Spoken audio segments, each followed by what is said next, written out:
Welcome to episode 7 of the Action Toon Bros. My name is Matthew Lewis. And my name is Ben Sturgeon. And today we're covering episodes 13 through 16 of Yeah, Young something Justice. like, oh my god! What happened? Who is the strange man sitting beside me? Okay, that's my introduction. Yeah, then? but say, Yes. listeners, we have a second person here, or third person here. It's quite confusing. Who are you, young man? My name is Ed Bobincheck. I am a friend of both, and you're stuck with me now. Yeah, he's joining us for the podcast right now. So let's hop right into episode 13 of Young Justice. Alpha Male. Oh, yes. All right, so we open in a jungle in northern India. It's a new location, usually some kind of fictional city. Right, for yeah, usually Young it's something Justice. fictional, but no, this time we just Northern India. Yep, and we open with some big game hunters, the leader of which I guess we'll learn who it is later. Wait, are they big game or were they actually poachers? Big game hunters, the same thing. Oh, okay.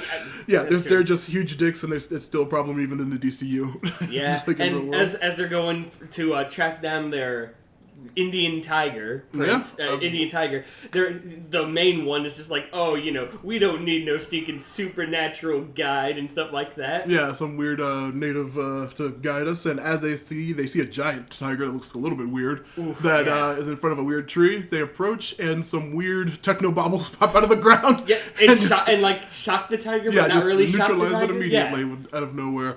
And even they're like, they're- wait, what's going on? No, they're not. Their reaction was dumb. They're just like, oh, well, okay, then that makes it so much easier. Yeah, Oh, yeah, there's true. no worries about this thing. Yeah, this is why I come out hunting. When weird magical stuff pops out of the ground, I love to just shoot the thing while it's passed out. And then in typical DC fashion, that's when we reveal a giant gorilla. Yep, wearing a beret. One of many we'll see this episode, those last couple of episodes. And yeah, and it is, well, if you know DC stuff or if you've seen Teen Titans, you know, obviously this is Miss Mala. So, They call him Gorilla, don't they? oh, no. No. Yeah, we'll get there. Gorilla Grodd is, was he in the show already? swear they No, said- not yet. Gorilla Grodd has... Oh, no, they say, he was attacked, later in the episode when we find out who the poachers were, they say, mayor attacked by gorilla, meaning a gorilla. Yeah, a gorilla doing, okay. gorilla Yeah, warfare. yeah. How's everyone Gorilla hearing for a that? person. Also, how do they survive that? Because he's a minigun he's point blank. an on that. enormous minigun. That is They that are is a good question. 100% Just dead. guns down the hunters out of nowhere. It's insane. And then we hit the intro. They show some clips from the future episode, and then we finally get back. We see Jon Stewart, the first Green Lantern. Not the first one we see in the series, but The this is first one that's been at least actively portrayed doing in... something. yeah. He was there were a couple of in the first episode. We see some more later in the season. Right. But Jon Stewart is helping repair, and then we also see Captain Atom, another major DC hero. Then we cut to Connor and the gang sitting around listening while Aqualad discusses the idea of a traitor with Batman. They mentioned the mole, and apparently Superboy does the rational thing and get pissed off. Yeah, he will continue to do forever. Yeah, I say that's not his stick because he just gets angry at everything. Angsty, angry, daddy issued man. He's the most angry of all of them. He just starts yelling and screaming about, how come you didn't tell us? And then everyone in the rest of the gang's like, hey man, why didn't you tell us? And everything's just complaining. And then Batman's just like, shut up, listen. Yeah, and we have a mission. Immediately, once Batman starts talking, it's just, okay, we're gonna do that. Yep, they all just shut up immediately and listen for the mission. They find out that their new den mother is referred to as Captain Marvel in this show. Yeah, but as opposed to Shazam, which I know the whole legal situation with that is I think like in most media they're not allowed to refer to him as Captain Marvel particularly, just in the comics they can. And sometimes in the shows, but then obviously other things have to refer to him as Shazam. Because of that whole debacle, I'm just gonna keep calling him Shazam. I'm going to keep calling him Shazam because I haven't written down as Shazam in my notes. Yeah, same here. But yeah, As fun as it is to Captain Marvel. apparently after talking about the gorilla, We find out that the person with the big mustache who was leading the hunting party was apparently the mayor of Gotham. So he's just a terrible person. Yeah, well, he's the leader of a terrible city, so I guess he's also just a huge asshole. That is true. Oh, yeah. It's insane.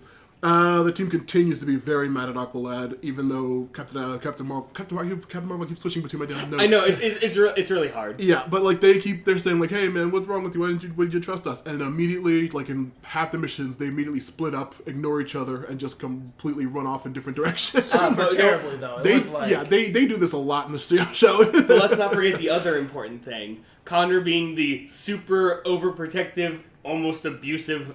Yeah, he grabs him again by her arm. She's like, "What the hell are you doing?"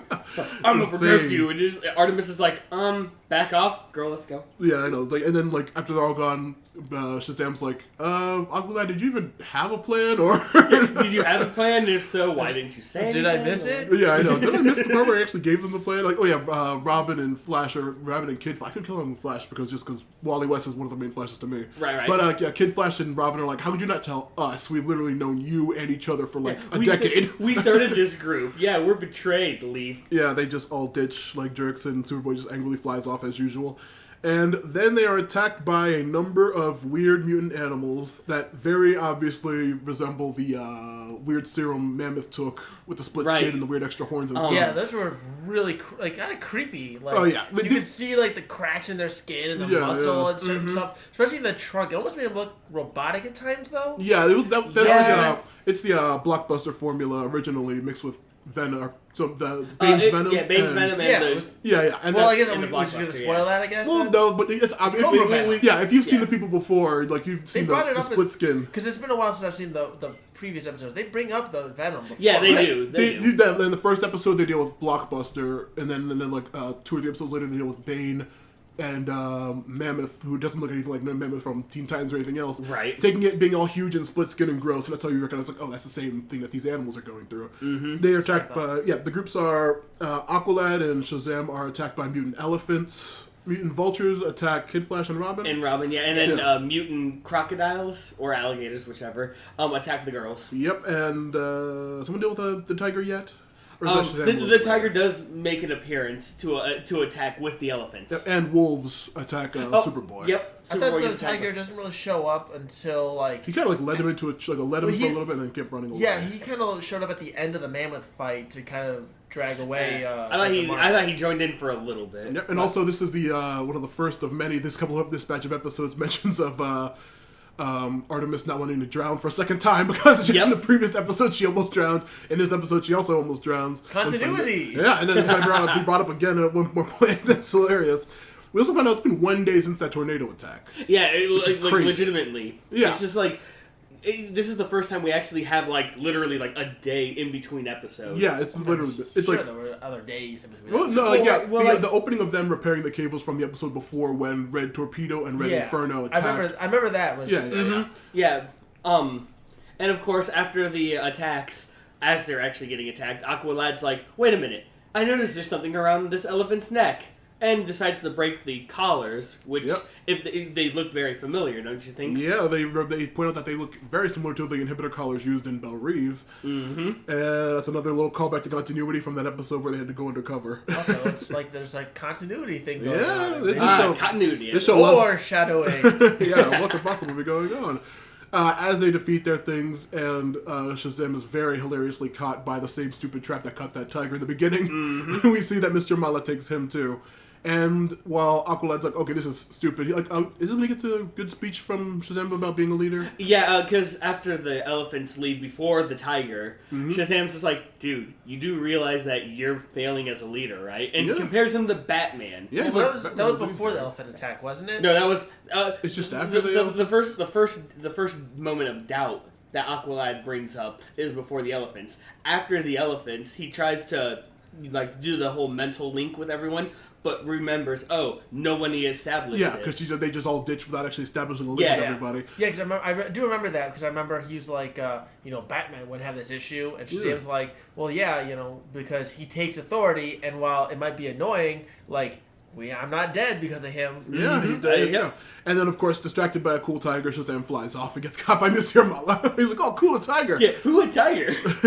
They just ditches him. Yep. And then, of course, that's when he gets captured. Mm-hmm. And everyone is like, you suck. You suck, blah, blah, blah. Connor sucks, everything. Except for Connor, because Connor's fighting a white alpha wolf. Yeah, he's like, I'm distracted, busy, call back later. And of course, as literally all this noise about, negativity, Aqualad just gets extremely mad, rips one of those poles and says, listen here, you guys wanted me to be the leader. I have to be the leader. If you guys want a new one, fine. After this, you can get a new leader. But right now, you're stuck with me. And we have to rescue Shazam. Side note right here.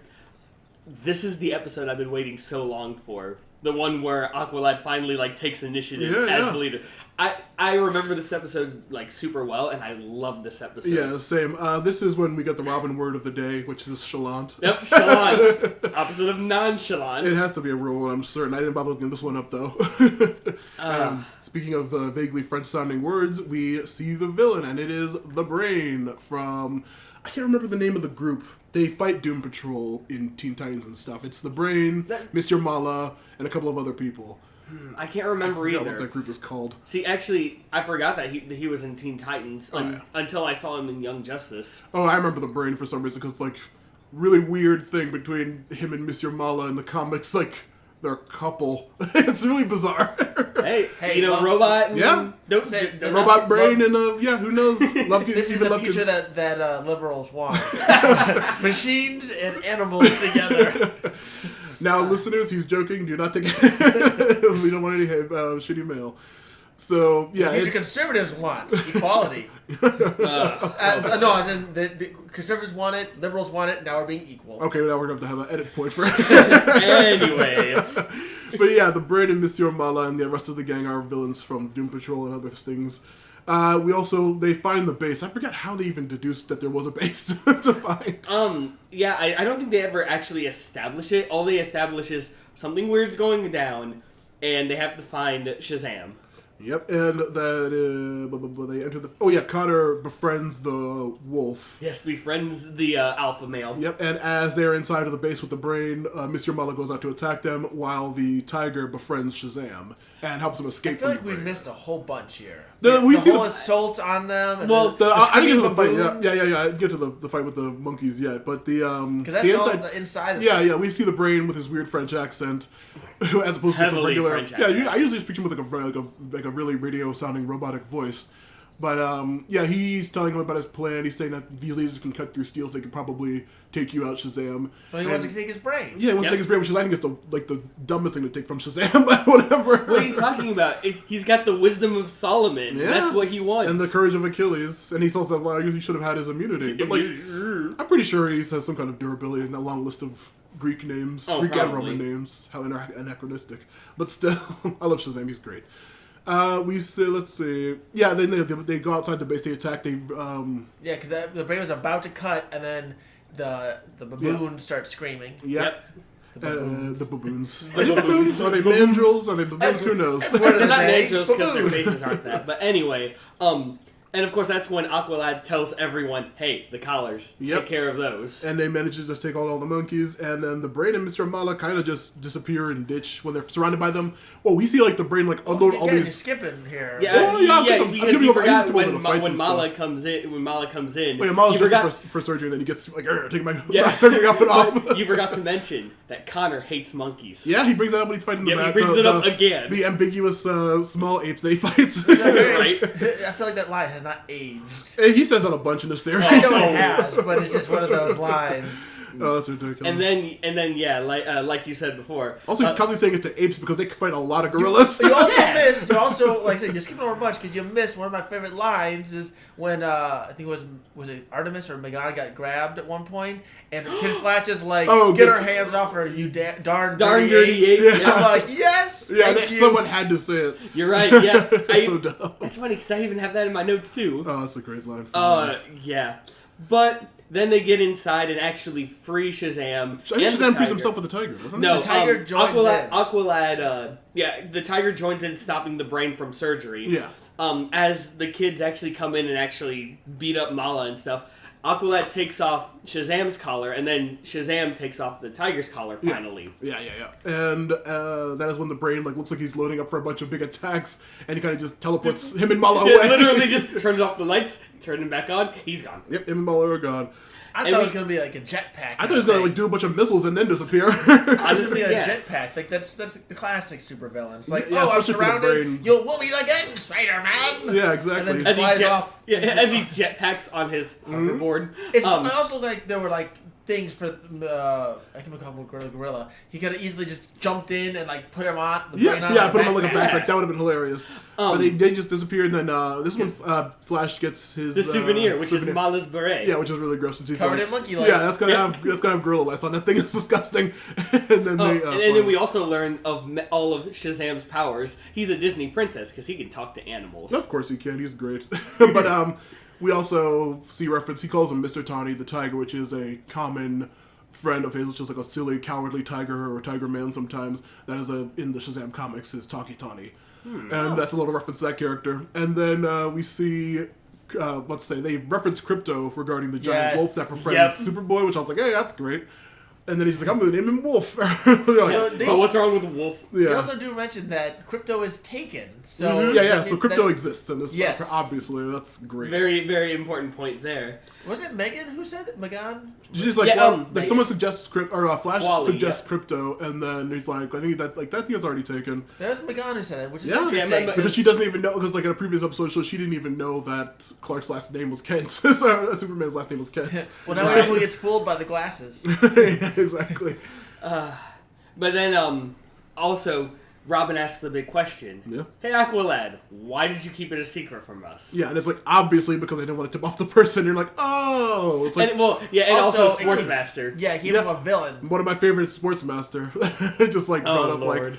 like those from Sportsmaster stuff may not have been true, and also if it was, I didn't want to tip off the person. Right, And he's like, oh look, they just talked and had a normal conversation. It was all resolved. A logical, simple conversation. Yeah, it's like, why even have this episode? If that's all you had to do. Of course. I mean, that's why you don't let Connor just start off anything. Yeah, I know. Right. He's a big dummy that's going to ruin the mission. Yeah. Not only that, but when Connor asked, he immediately attacked and everyone jumped on. Yep. When Robin says it, he actually gives Aqualad a chance to talk. Yeah, a normal well, after being like, oh, we were best friends. What the hell, man? Yeah, but then they finally go back to. Are they back in the base? You see at the end. They leave to the base except for Shazam. Yep. We see fly back to some weird little house in I think Hub City is his normal town. I think that's what it is. I'm thinking just from the comics. I think that's it. We see him fly to a house. We see a weird old man who's just like, hey man. We see Shazam being very like immature acting. He's like, oh, it's great. Digging into some cookies, being told to go take a shower and rest up, and then we finally see him turn back into Billy Batson, a little kid. Yep. For all the unknowing audiences back in whenever the show actually aired. To those of you who don't know, didn't know comics, Shazam. Or see the movie that's now big. Yeah, that's true. There's the movie too, which was amazing. Oh, great. And we see him transform to he's like, oh, it was a little kid the whole time. And he walks off, and that's the end of the episode. Yep, what the twist? Yeah, well, it's a twist, I guess, if you don't know, yeah. That was a very interesting episode. It didn't even end on an ominous note. It just ended with him going back into Billy mode. Yeah, for people who actually didn't know, just show like, oh, this guy is actually a little kid in this. Right, yeah. Is he like 12 years old, if I'm not mistaken? It depends on the series, because like in the recent movie, he's like a teen in high school, I believe. School, yeah. And like sometimes he's a really little kid, and sometimes he's like middle or whatever. It's really good ending for people. I really like the character. Right, it also leads into one of my favorite villains later, of course. Actually, I'll never stop bringing up. It was Young Justice that really made me like Shazam. Or, at the time, I called him Captain Marvel. But. Also, I forgot to mention, because I didn't realize it till later in another episode, his voice actor is Rob Lowe. Oh, really? Snap. Yeah, he voices Shazam in the show. I had no clue. That's actually a bit of a surprise. Yeah, from West Wing, Parks and Rec, The Stand. For people who don't know, Rob Lowe is a huge actor. Of course, the show is full of like big name actors that actually do. It really is, yeah. It's crazy. I'm wondering if he goes by Shazam in media and he says, "Oh, I'm Shazam." Oh, he just never says it. Oh, okay, he just can't say who he is. Everyone else has to say who he is because he can't say his name. Okay, so I was wondering about that. Like, could he say what his name is without turning back? Absolutely not. That's also a running gag in the movie. They never call him because they legally can't call him. Yeah, it's a spoiler for him. I'm not saying his name. They legally can't call him Captain Marvel in the movie. Well, yeah, because Captain Marvel came out literally a month ago. Or a month before it. Right. But also, like, there's a whole long-running, huge legal battle for decades since both the characters were released in the 50s. I know about that. But yeah, it's like, they can't say his name, but in the movie they never refer to him as Shazam or Captain Marvel. He doesn't have his name because they keep making him nonsense names the whole movie. It's really funny. But yeah, it's great. He's an okay character with one of my favorite villains. Well, a couple of my favorite villains. Oh, trust me, we already know. Who we'll see very soon in the very next episode. Which is my favorite of the four. Oh, yeah. Revelations, episode 14 of Young Justice. We open on Metropolis, one of my favorite DC cities, just because one of my favorite DC heroes, Superman's in it. Like the worst one. Oh, shut up. We see a Metropolis giant... is, a normal day, and everything's going fine until giant plants and vines A giant plant attacks some lady and her dog or something. It's like blows up the city. Everyone's like, oh, everyone's slightly shocked because it's Metropolis. You expect this kind of shit to happen. Exactly. It's like, oh no, They're freaked out for a little bit. A giant evil plant comes out and attacks, and then suddenly just dies immediately, and everyone's like, okay. And that's the one that killed it. Or No, it just kind of flops Yeah, over and it dies. literally comes up, I don't remember sprouts, that. and then done. Yeah, it completely just pops up. And then we cut to a group of villains. First thing we hear is Stephen Bloom, one of my favorite voice actors, who's very big in the secondary show we're doing for the podcast right now. Mm-hmm. Oh, yeah. We see Count, who I immediately recognize as Count Vertigo just because I know all DC stuff too much. Oh, yeah. We see a number of villains, including the Joker, Poison Ivy. We'll get more Turbo. into it, but... Turbo. Turbo. Oh, that zombie dude looked like Turbo. Oh, yeah, Atomic Atomic Skull. The very lamest rendition of Atomic Skull. He Count looked Vertigo. like freaking Turbo. Poison Ivy. He looked terrible. Yeah, he does. He just literally looks like a zombie with like aviator. Yeah, goggles. the Justice League Unlimited Atomic Skull is like a huge buff dude with just literally a Ghost Rider like skull that's like a green fire around it. Right. Which is a hell of a lot cooler than this weird old man in like like a 50s pilot outfit with a wrinkly face. I'm telling you, it's freaking Turbo. He 100% looks like Turbo. He does. He's wearing a singlet colored jumpsuit with muted colors, has a sunken in face, and a helmet on. Yeah, it's he's- freaking it's Turbo. It's like the really rejection weird. Iron Nothing Maiden. otherwise. Well, hey, album I'm cover. certain that this rendition is probably older than Turbo, so if any fans Right. want to be crappy and contrarian and just correct us on that, we know it's probably the case. And aside from all of the ones We we see just listed, the Ultra Humanite, who Yep. was major in Justice League Unlimited, has no lines in this, just another weird white gorilla with an exposed brain. Poison Ivy clearly Pointed is her part out. of this. We also see Wotan, a character I had no clue about. Yeah, same here. I didn't know. And Of course, my number one favorite DC character, number one top of every single list, Black Adam, who does not say a yeah. single goddamn word this episode. which And- sucks. He doesn't do much. He doesn't do any of these. He like slightly gets jobbed by Superboy and then takes Superboy out very easily. It's very back and forth. Yeah. But a number of huge voice actors for this cast. First is obviously Stephen Bloom as Count Vertigo is a crazy huge voice actor. But yeah. we have Alyssa Milano as Poison Ivy. That's who that is. Yeah, Alyssa Milano Holy from Charmed crap. and Desperate Housewives, and she's a huge. And then of course the Joker is Brett Spider. What? That Yeah, was yep. Red Spider? Yep, Data from Star Trek and the scientist from Independence Day. Also the villain of the Master of Disguise. Was he? I literally have Yes, never he seen is. that terrible movie. Yep, because every time he laughs, he farts. Oh God, I hate that I have to watch that for another podcast. But I'm gonna bring this up right now. sorry for that cough. This rendition of the Joker, of all the renditions of the Joker, I hate this one. He was actively bad, I think. Yeah, okay. I think he had one good joke I'll point out that actually made me made me laugh. But like, he has nonstop terrible Oh lines. my goodness! Like we're talking like Caesar Romero from Adam West bad. Yeah, but at least he looked cool. yeah. But I'll say, after this, then we hit the intro, so we'll have some time to just. But like, yeah, I did not like this version of the Joker very much at all. But yeah, after the intro Yep, happens, we cut back to the team in the Justice Cave, and we see Aqualad and Robin just dishing all the tea on Connor and Megan dating. They're like totally dating. Oh my God, can you believe it, Aquaman? Oh, Aqualad. and of course Robin's like, "Hey, look at that other couple, which is Yeah. Artemis and Wally." He's like, "Should we tell him?" Aqualad's like, "Dude, this No, is fine, just bro." leave them there. They're fine. And then we find out they're done. This is when we see their den mother is Black Canary for this episode. No, That's the next one. there's actually two of them. Oh, Zatara. Shazam is still there, and Zatara. Zatara is their den mother. First this time we week. see him in this series, I Yeah. believe. We I know he's been in a couple like background shots. You've seen him, and it's like True, okay, well, true, if he's an adult, then we know what his daughter's situation is probably going to be. We don't find that out till later in this batch of episodes. But let's see, they go over the facts about the Cobra Venom and the blockbuster formula and the animal attack from the previous episode. As 'Cause well this as the show collars from loves Bell its Rev. continuity. Yep, and the Bell Rev continuity things. We see the plants are back in Metropolis and in Taipei and Star City and a bunch of other towns. Paris. Which also have the Cobra Venom injected Yep. in them as well. They see that this is obviously Cobra Venom plants now. Jesus Christ. We see the villain just hack all of the video things, and we see that this is the secret society. Or no, wait. They mention it could be a secret society of supervillains behind this attack, and then immediately their things are hacked, and we see the Injustice League. Yep.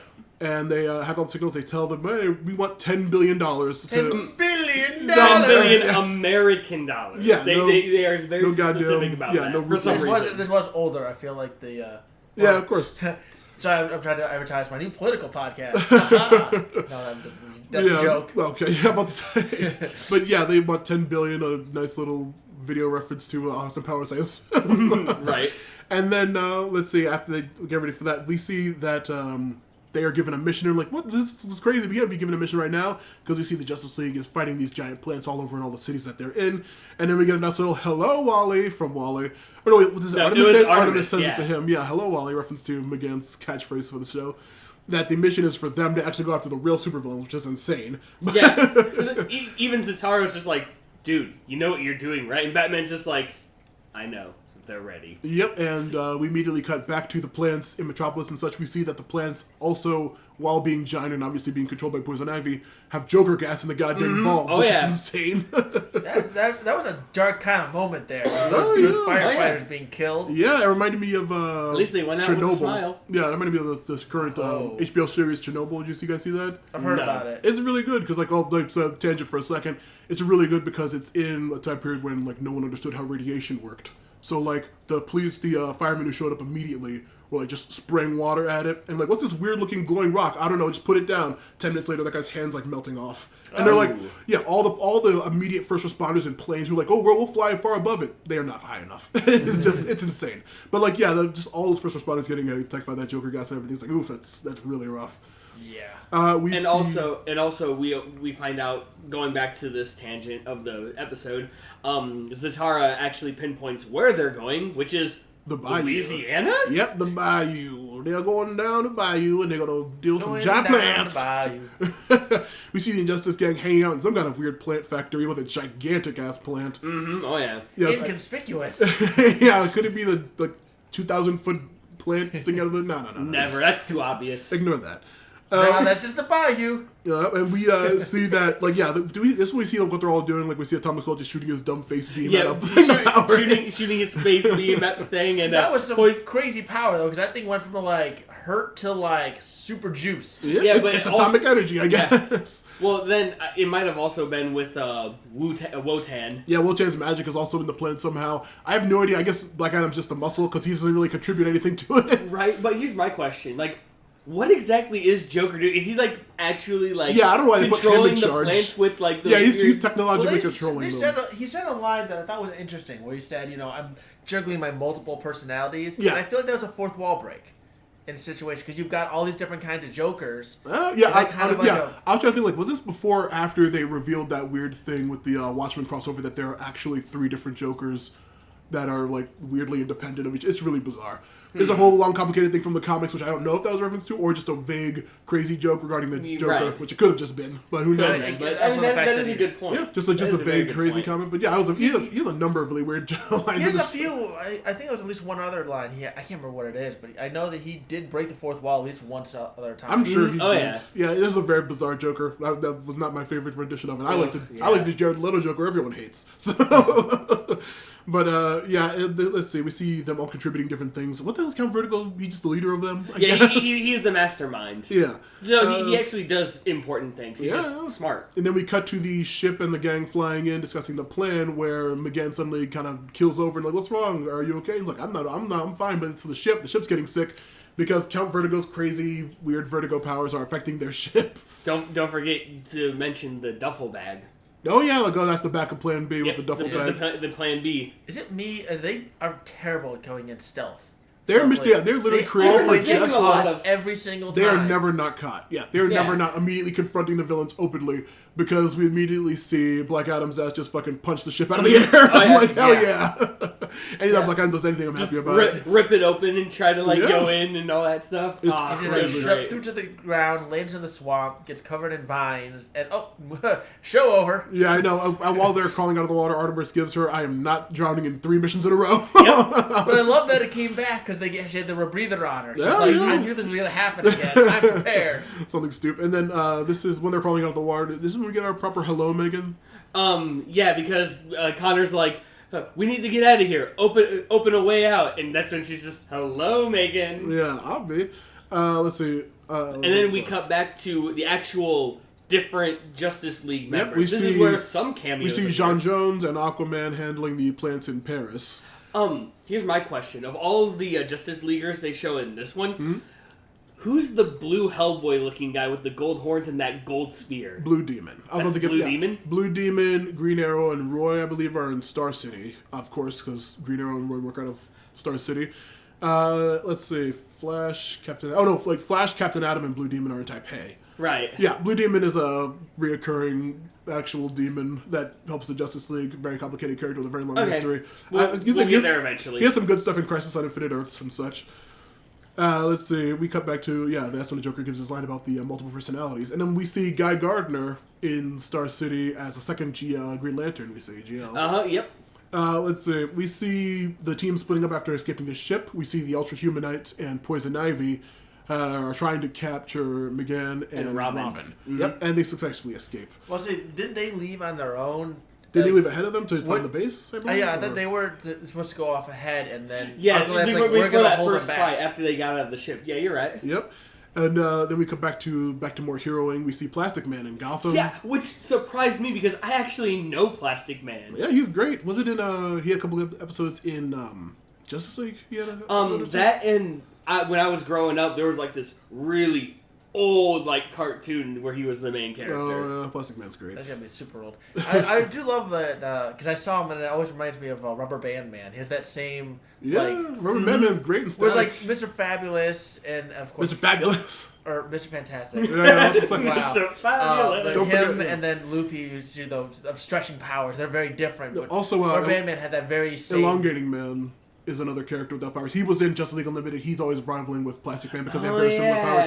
Also, I know because, once again, me bringing up the CW shows, I have to do it once an episode. Elongating Man is a very main character in The Flash last couple seasons. Oh. So yeah, the Elongating, also he has a really, one of the roughest stories in Justice League history. So, him involved Rubber with a bunch Band of Man people. had pretty good. But yeah, Rubber Band Man is the Static Shock, which we probably should do for this show at one point, because that show's At one great. point, yes, we should. But a lot of rubber power people. And also in France, we get our first glimpse of Rocket and Icon. Mm-hmm. Oh yeah. Good. The good character is going to be relevant later in the series. We cut back to the rest of the team having been caught off screen by Wotan, Vertigo, and Black Adam. Right. That's great. Wotan's really cool. I don't know the character at all. I don't know who he fights. But I assume he's actually kind of a badass. He's really cool looking and he has really powerful powers. It's really cool. Let's see. We see the ship saves them from Vertigo, Wotan, and Black Adam. The rest of the team has to face down the entire league themselves. The Evil League themselves. It's really cool. Right, and once again, when Ultra Humanoid is shown to Connor, Humanite, how dare you?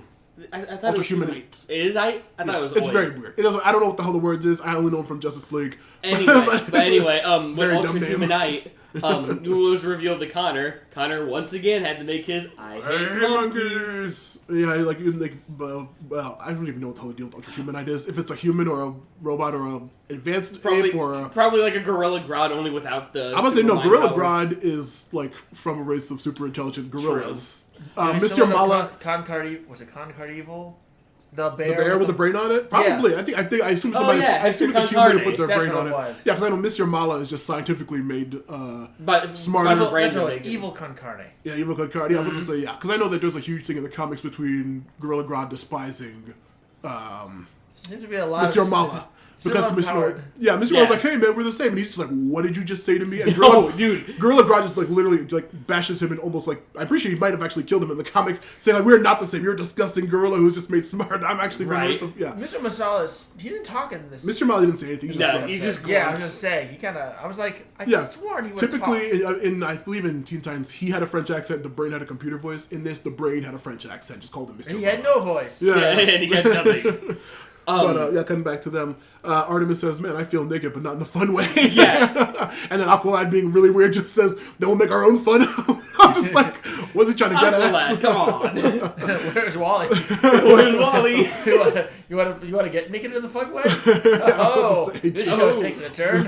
Right. Well, they're actually, fighting all of the Injustice League, and Robin and McGann successfully blow up the 200-foot tall plant Yeah, thing. this weird super plant that I don't even know how they got it. There's But only did they fill it with bombs or was it me? Like they were like bombs. They all used on the his outside, they used the Robin's bombs to like plant all over the Where did he plant. throw? Because it looked like that entire thing it was was like hundreds, but then only like 4 or 5 was went with off. him, so might have been some telepathy thing going on, or And then finally, Atomic Skull joins the fight.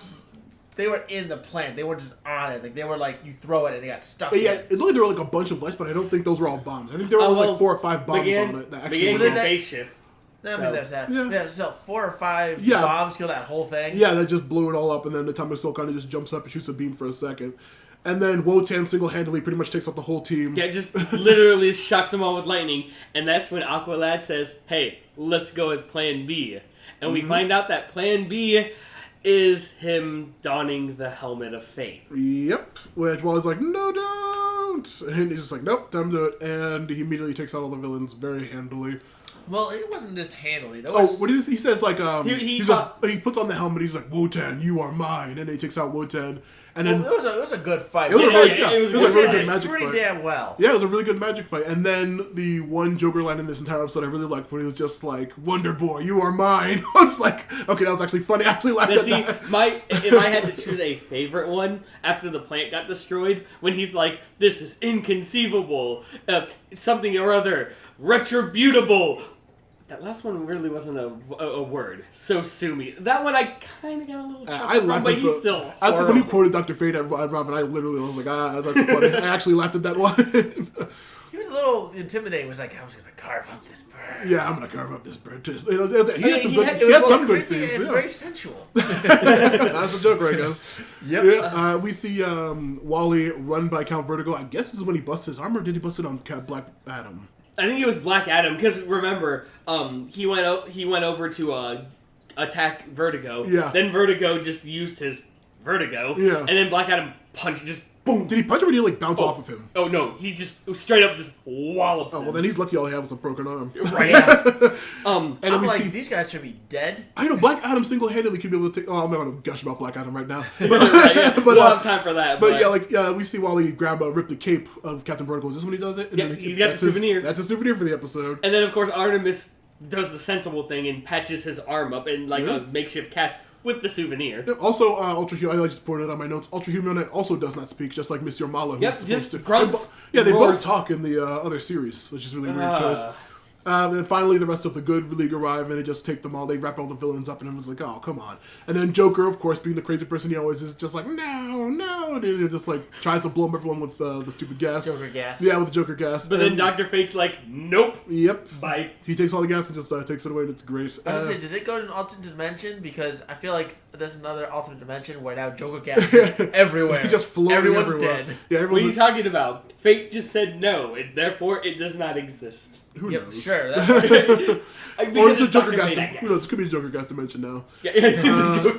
That's what I'm gonna say. Yeah, and then I like that one. Flash is Kid Flash is like, no, Aqualad's gone forever, and then he kind of just pops the helmet off and says, yeah, Ked Nelson talked to I'm gonna say Wamu, No. Naboo. Oh God, I wish it was Wamu. Right? That'd be a lot better. Yeah, from Is that Shim? it's a dumb JoJo reference. Shimu's third cousin. Twice removed. No, but like, yeah, he moves on and says, yeah, Kent Nelson helped, and while the League is taking the Injustice Society away, we cut to a second group of supervillains. Not just any second group. Oh, yeah. It is the Light. Well, I was about to say at the end, because that's the last line, where they say, the shadows will never conceal our light. The villains we see. Are we allowed to say this? Are we allowed to reveal this? We can tell who the villains are. What do you mean, that it's a light, or? No. Like, no, the fact that who they are. Oh, yeah, they finally revealed who I guess the people This are. is the first time in this series where I didn't have to look up who they were. I knew every single one of them. Of course. I didn't. Really? The first one to talk was Vandal Savage. Yep, one of my favorite characters that was utterly butchered by that terrible Legends of Tomorrow series. Right. And then there's the female that was Queen Bee. Yep, who's been mentioned a couple of times. I believe they showed a picture before, Queen of Bialia. Then we have one of my favorites, Lex Luthor. Oh yeah.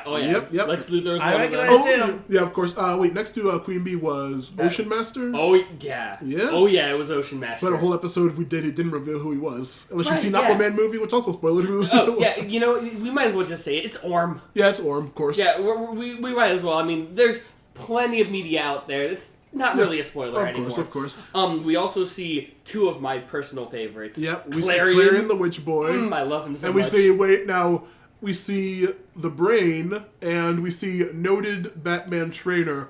What's his name, Ed? The trainer of Batman with the little weird mustache. League of Shadows owner. Yeah, runs the League of Shadows, and then the first Batman Liam Begins Neeson movie. played him. Oh, Ra's al Ghul. There Yes. we go.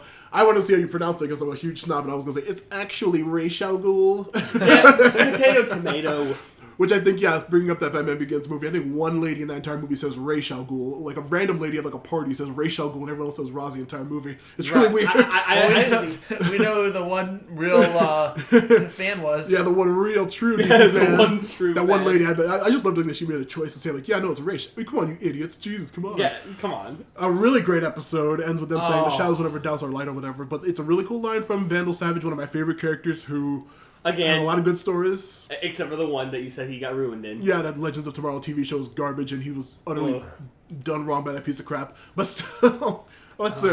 All right, so mid-episode question time. What's your favorite villain? Not only in the episode, but just in general for DC, Ed. My favorite DC villain. Oh boy. Very tough question. No dead I air, know. damn it. Very tough question. Very tough question. Well, you indeed. give that thought. I'll just gush about Black Adam some more. I love Black Adam because Yeah, just giving him some. Yeah, use some time. I mentioned this in a previous one, but ever since this and the Justice League ones, I really like Clarion. Yeah. He's literally just chaos in general. Yeah. So he's just all fun, having fun while destroying everything, making Mm-hmm. everything just a mind twist. yeah, I don't know if he gets another episode really dedicated to him in the first season. I can't remember if he does. In Young Justice, Yeah. I don't think he does either. I can't remember. It's been too long. Mm-hmm.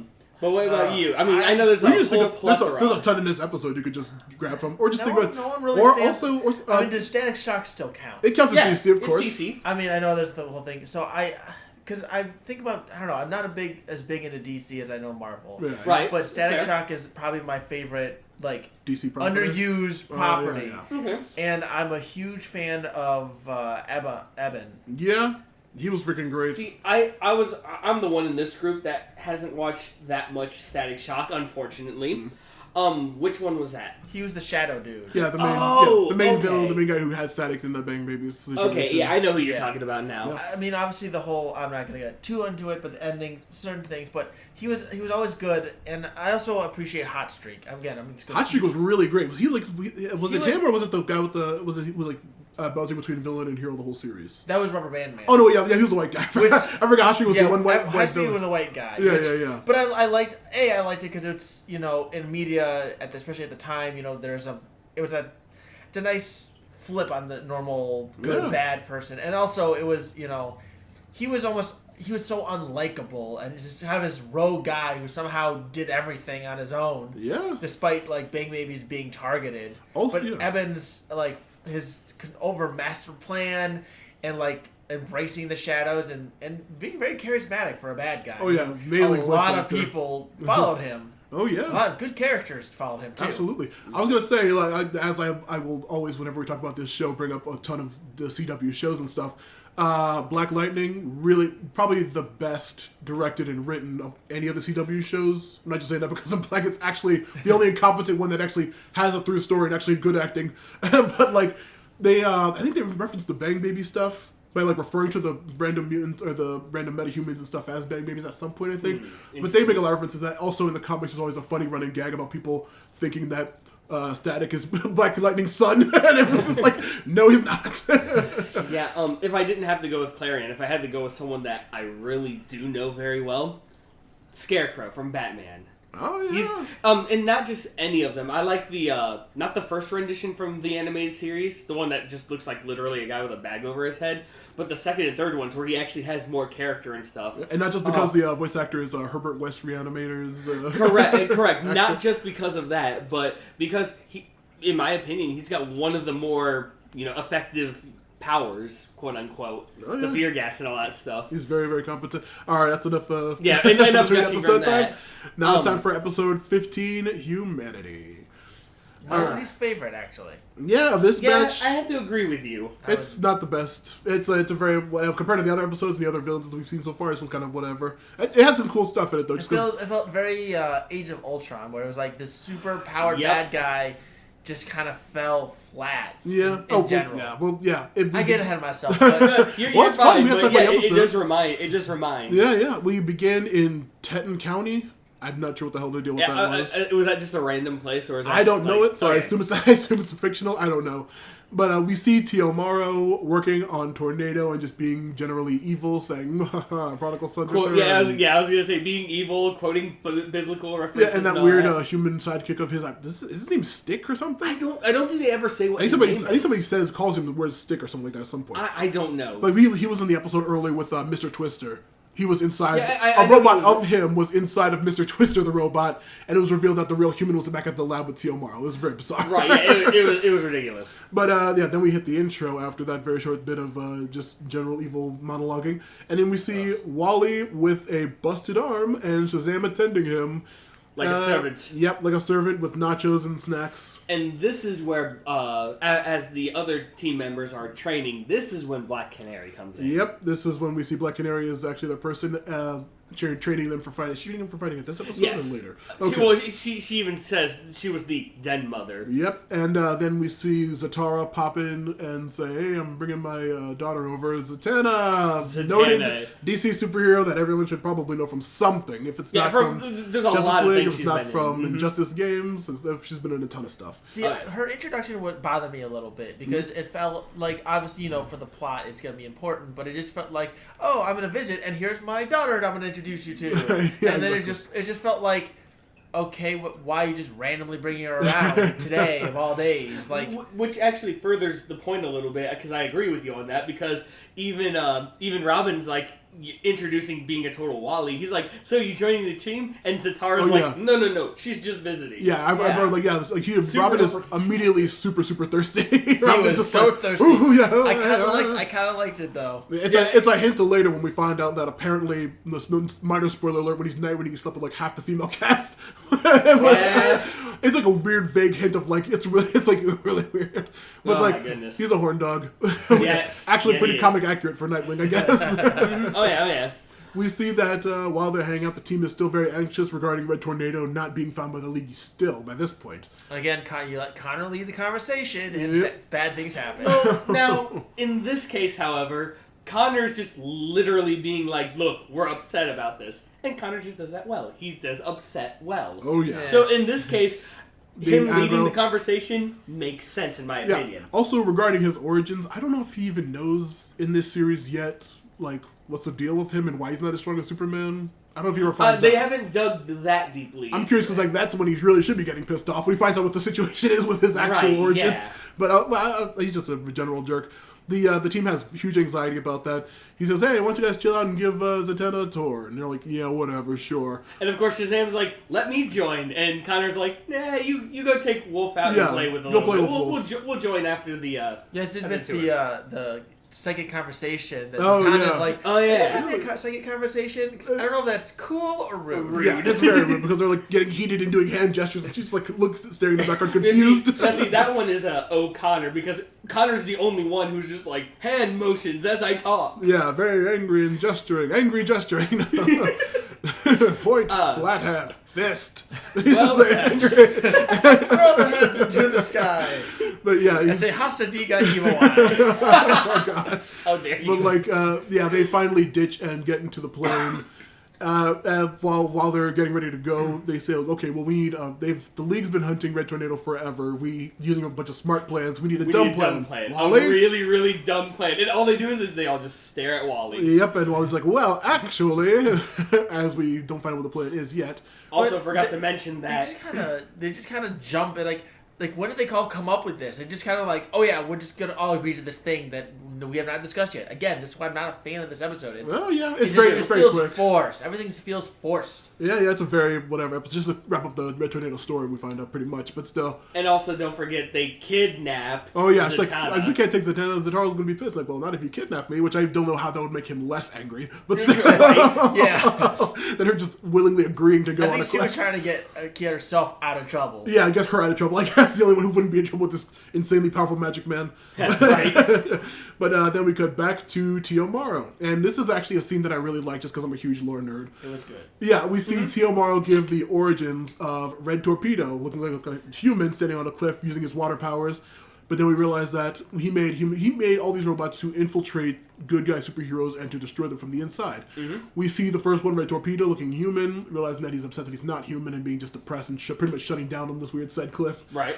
Then we see the next one, Firebrand, a character I vaguely recognize, who's with in the 1930s? Yeah. And we see her with Jay Garrick, the Flash. Yep. Who's like really cool. That's right, because they also dropped that all of this happens with the Justice Society of America. Not the Justice League, the Society. Yeah. We see in the 1930s, we see Jay Garrick, the Flash, which is very bizarre because I'm pretty sure we saw Jay Garrick at like a family get-together now. Yeah, like a recent time, still around, so he'd have to be like super crazy old. He'd have to be well over 100. I would say I didn't catch that, and everything. That was way back in the day. I didn't catch that until just now. Yeah. There's times. Actually, I don't know if this is. I don't even know if with Jay Garrick it is that because like they give a timestamp later on like online. They give a timestamp of when these were. Right. I believe the scene with the Justice Society is in the 50s when we see Red Tornado. We see Firebrand is shot and she dies, and then like that's when she was destroyed. Then he introduces Red Tornado to the Justice Society. We see Wildcat. We see I can't remember what the first Green Lantern's name is, the one with the red outfit, but he's very lame looking, but he's a really cool dude. And we see a couple of other really old school heroes. And we see that's when Red Tornado joined, and then eventually Red Tornado turned on Teomaro and decided to just be a good guy. And then we find out that it's a really cool scene. I think that's in the 50s, I think, that one. Something like that, yeah. And then, of course, that's when he reveals his master plan. He's taking all of their memories, putting them as one, and creating an all-new, doesn't care about humanity, not Pinocchio kind of villain. That's one of the main reasons why no strings. Yeah, I'm about to say, could someone I'm about to say, if you ever see the research to like time check when they released compared to Age of Ultron, this is a very similar episode to that. It really is. Oh my goodness. It's 100%. It's a very cliche plot though, just make someone making a robot to not be and it's being bad. This is when we cut to Belle Reve. We see, like, oh, thank goodness that Hugo Strange let us interview him. What a great thing. Let us interview Ivo. Yep, from the earlier season. And we see, he's like, I'm not going to tell you anything. Why would I tell you? Like, well, because you're Teomaro's biggest rival. And he's like, oh, yeah, you're right. I'm still going to tell you anything. And then Megan's like, I'll read your mind. He's just like, please. You're an amateur telepath. Who cares? And Zatanna, I swear, if I play that audio backwards, it says something. That's how her spells work. In comics, seriously? In comics and every single media, she always says, like, a sentence backwards is how she does it. And all she does is tell a spell. And online I found the list of all the things that she does. I can just tell you vaguely what they are afterwards. But this one, she says, blurt out Morrow's location. Blurt out Morrow's true location backwards, and then he immediately just starts talking uncontrollably, telling everything because of the magic. I have to agree with Ed.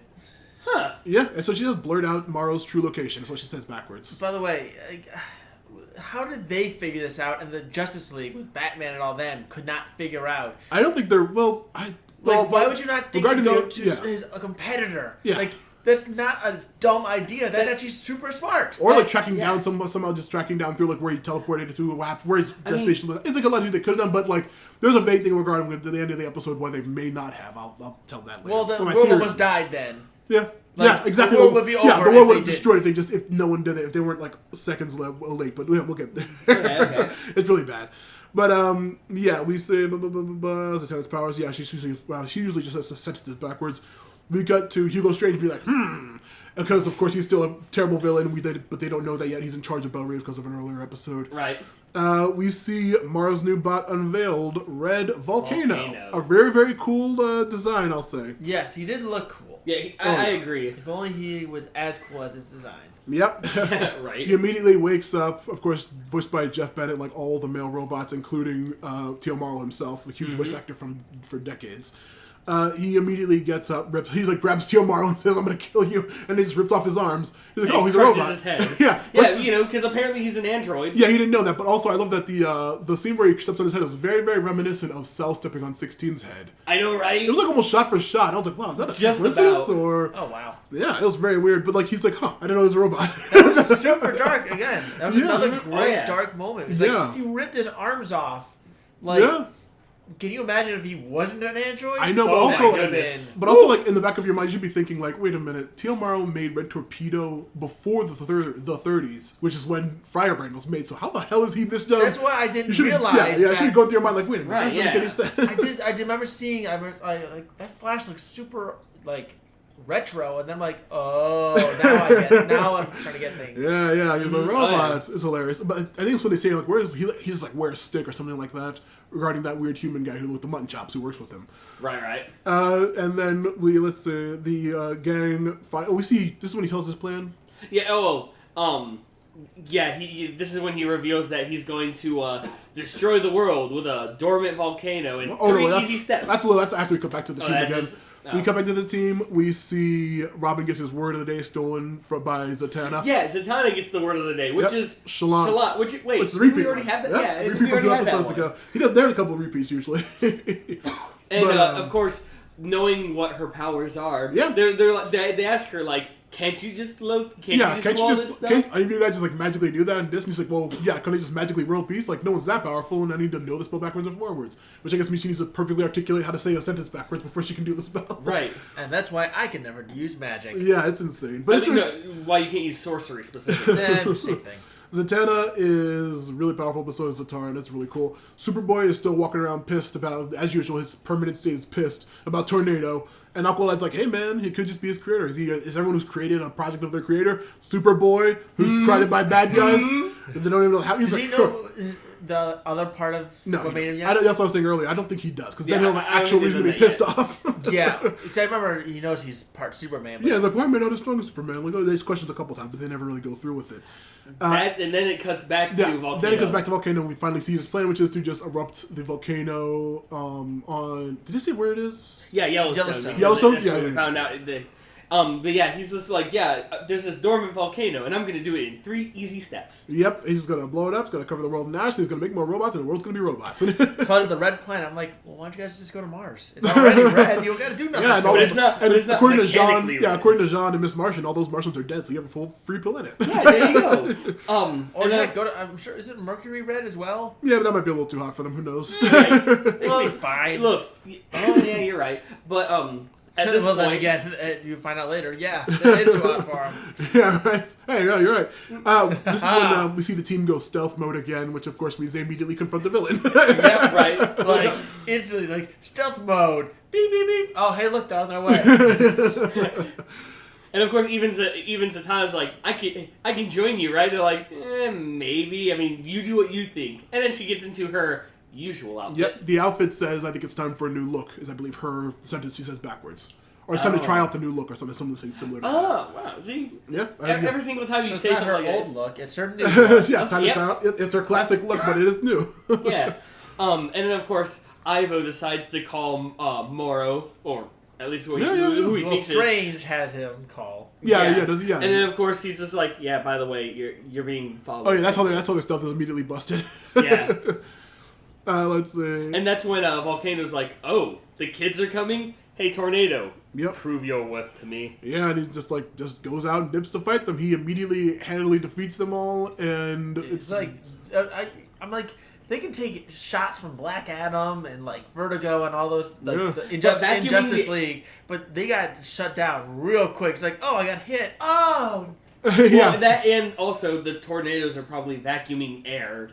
You would have seen that though. Yeah, but it was not very completely clear. But I thought maybe that's what he was doing when Zatanna was just like stuttering out a spell. I didn't catch what she wrote, what she was trying to say there. But like he's trying to stutter out a spell, and he just grabs her and she kind of he's not really choking her, but kind of just faints out. I was like, oh, she's sucking her air out or something. I guess. I think she was just being choked. Yeah, I don't know. It wasn't clear. That could be. It was very weird, very vague, and he throws him down, and then immediately Volcano's like, "Wow, what a great performance!" As we see a big ass words in the background, "Play dead." That was so obvious. I didn't see it. I was like, well, I mean, we didn't see it, but it was come on, no one's that stupid, right? Even Volcano's like, dude, I didn't even need your brain in order to know this. Come on. Exactly. We also see him just rising up, we see Tornado floating around with his giant red tornadoes. We see Volcano on a big giant rock, which you see his powers are pretty much all Earth based, including lava and stuff. Mm-hmm. Oh yeah, which is great. But we'll get into this debate later.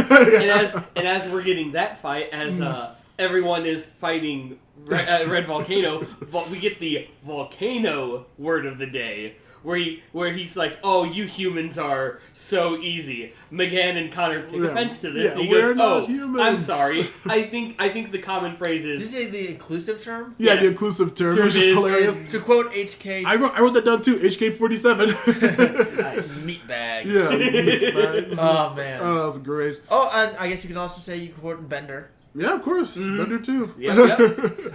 And we see him just handily take out the team. Actually take out the team, unlike Red Tornado did. And while that Red Tornado communicates with Torpedo and Inferno to tell them, hey, be good guys. And they're like, I guess so. Well, at first it was like, we're not human. Why would we? And Red Tornado's like, you're wrong. Your thinking is flawed. You're not human. You're heroes. Yeah. But they were always heroes. Yeah. Even They were designed to be heroes first. Exactly. Even the ulterior motives. It's really good. I mean, heck, that was the whole problem with them, is that they were too heroic. Yeah. They were heroes. Yeah, it was really, really good. And then they jump in the fight, and but it's just a really cool scene with Torpedo and Inferno fighting Volcano. It's literally a freaking Avatar-like elemental fight between them. Oh, yeah. It's fantastic. Which I'm surprised that he didn't just instantly get like sealed up the second that the water hit the lava. Yeah, that should have messed it up. But also, you can that's control true. rocks. He can also- control rocks though, True. so that's also like it should be fine. It should be fine. I guess that ground makes sense, too. yeah. But I also thought like, okay, she's throwing fire at a guy standing in lava. I'm about to say this is like That was kinda dumb. yeah, I've seen this fight play out exactly the same in One Piece, and I'm pretty sure lava can literally punch a hole through fire. So It sure can. spoilers, I guess, for something that happened like 7 or 8 years ago in the Is that anime. really that long ago? Dude. The anime. Yeah, the anime was like 5 or 6 years ago. Oh my goodness. It's insane. But like, yeah, it's crazy. They drag him under the lava, and somehow that's able. This is kind of upset. I was like, why is this bot that's built to control lava being melted by lava? See, I didn't understand that either, because it's like The other two I could guess, they're not strong his enough. literally Red Volcano. Yeah. You'd like to think that he was built to stay in. I wonder if though he had like a venting system in him, because he stood in the lava just fine for the longest time. Yeah. It was when he was underneath it that they all started This melting. is Yeah. true. But also, like, just as I looked up like years ago, just because I was curious. I was like, how hot is lava? And it's like, it's not hot enough to turn sand into glass. So it shouldn't be able to destroy those robots. But whatever. Like I said, I think, like I said, that's my theory. Is that Yeah, it could because be. you have the venting system, it's basically overloading and causing it to Yeah. internally melt. Because I'm sure those guys run hot. Yeah, I work around a bunch of oxygen concentrators, and it gets very hot just around those things. Yeah, it makes sense. They could have just melted together and destroyed him. It was really, that makes sense. It's cool.